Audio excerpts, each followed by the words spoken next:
Capiz kabilang sa tatanggap ng 50 milyong piso na pondo mula sa Presidential Financial Assistance para sa mga biktima ng Bagyong Tino. Detalye ng balitang yan mula kay Idol Joshua Kenneth Anas ng IFM Rojas.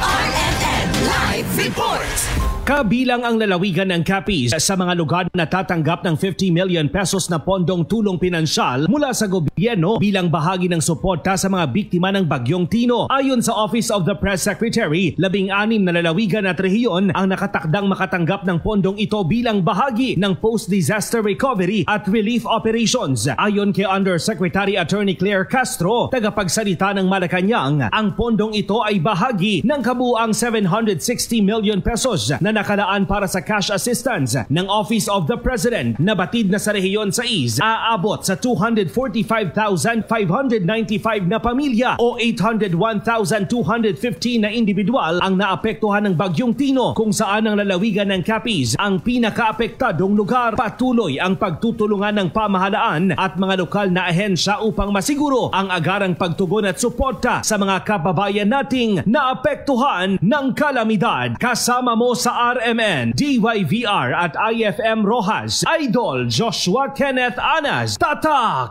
RMN!